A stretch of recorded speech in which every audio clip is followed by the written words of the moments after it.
Muito boa tarde a todos.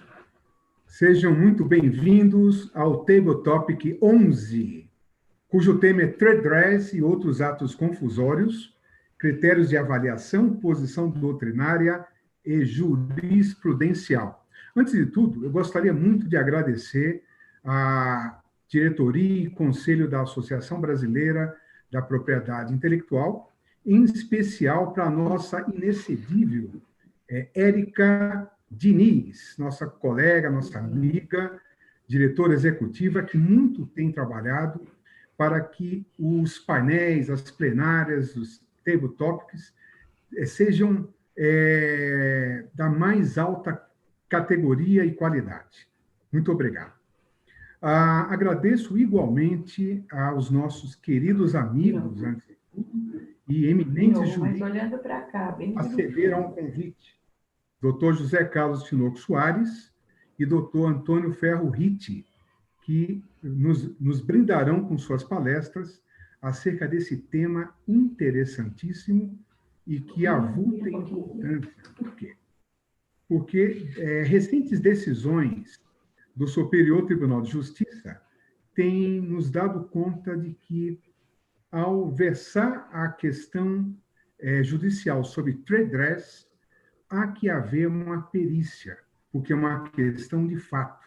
E, nesse sentido, o Superior Tribunal de Justiça tem demandado que os tribunais regionais, na verdade, os tribunais estaduais, demandem perícias para aferir a confundibilidade do trade dress, esse instituto que nós importamos do direito norte-americano. Aliás, a expressão trade dress, no nosso vernáculo, é conjunto imagem. Expressão essa que foi cunhada pelo eminente Dr. José Carlos Tinoco Soares, que hoje está aqui para nos brindar com sua palestra. E a expressão atos confusórios, curiosamente também, foi cunhada pelo eminente professor Dr. Newton Silveira, que nas minhas pesquisas, na época do mestrado, cheguei à conclusão que foi ele que iniciou esse neologismo, atos confusórios. Então, essa importante questão do trade dress, atos confusórios, nos faz pensar e refletir em alguns temas, como, por exemplo, poderia, eventualmente, aqueles critérios de aferição de confundibilidade poderia ser importados os critérios de marcas para o trade dress? Essa é uma questão importante, uma questão que nós vamos discutir certamente na nossa mesa redonda de hoje.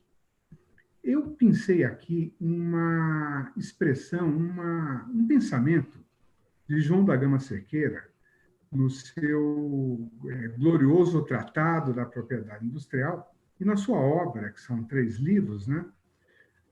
No capítulo de 1956, o João da Gama Cerqueira já disse o seguinte, abre aspas, outras vezes, o trafator consegue dar a aparência da marca legítima, sem reproduzir nenhum dos seus elementos. Adota a marca do mesmo gênero, imita o seu formato particular, nesse caso, rótulos, grafismos, etiquetas, emprega caracteres tipográficos semelhantes, dispõe de modo parecido os seus diversos elementos, escolhe cores aproximadas, procurando por esses meios emprestar à marca a mesma fisionomia da marca legítima, aquele mesmo ar de família a que alude Charles Genevard e outros franceses.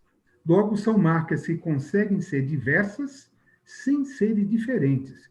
Olha que interessante, há 60 e poucos anos, o Gama Cerqueira já escancarava isso para mostrar que a análise da confundibilidade de marcas ela tem que ser feita de tal maneira para perceber a argúcia do contrafator.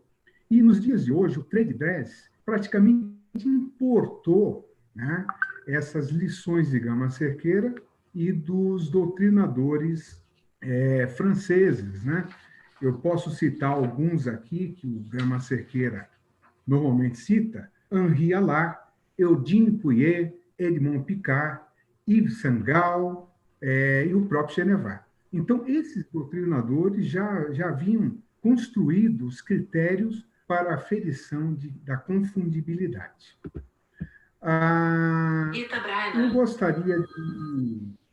Eu gostaria de comentar também que o Dr. Antônio Hitt vai falar acerca desses critérios. E são muitos, né? Hoje em dia nós temos o teste 360 graus, os próprios critérios do Gama Cerqueira, os critérios que a diretoria de marcas, no seu manual de marcas, utiliza, o teste Polaroid, o teste Abercrombie, né, que é aquele de verificação de distintividade. Enfim, são vários os testes para se aferir a questão da confundibilidade. E o trade dress, hoje em dia, avulta em importância e nós temos que municiar os operadores de direito, municiar os peritos judiciais e, principalmente, os magistrados, que, em última análise, serão aqueles que vão definir, através de sentenças e acórdãos, se houve ou se não houve contrafação. Então, sem maiores demoras, eu passo a palavra para o excelente jurista, doutor José Carlos Tinoco, cujo currículo é doutor em Direito pela Faculdade de Direito da Universidade de São Paulo, fundador sócio benemérito da Associação Paulista da Propriedade Intelectual, ASP, membro de honra vitalício da Associação Brasileira da Propriedade Intelectual, ABPI, membro de honra da Associação Interamericana da Propriedade Intelectual, ASIP, autor de diversos livros, entre eles o nosso famoso Concorrência Desleal, Trade Dress ou Conjunto Imagem, que é uma referência na área. Ele tem um diploma de reconhecimento de obra de toda a sua vida, conferido pela Universidade de Havana, Cuba. Acadêmico honorário da Academia Nacional de Ciências Jurídicas da Bolívia, galhardia que lhe foi concedida pela apresentação da tese Conhecimentos Tradicionais, Recursos Genéticos, Biodiversidade. Autor do livro 50 anos de história da ASIP, Associação Interamericana da Propriedade Intelectual. O Tinoco também é sócio fundador da Tinoco Soares Sociedade de Advogados. Com a palavra, doutor Tinoco.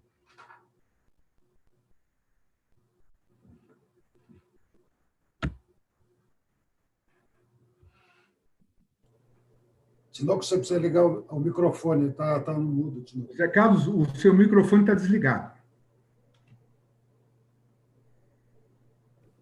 Agora? Perfeito.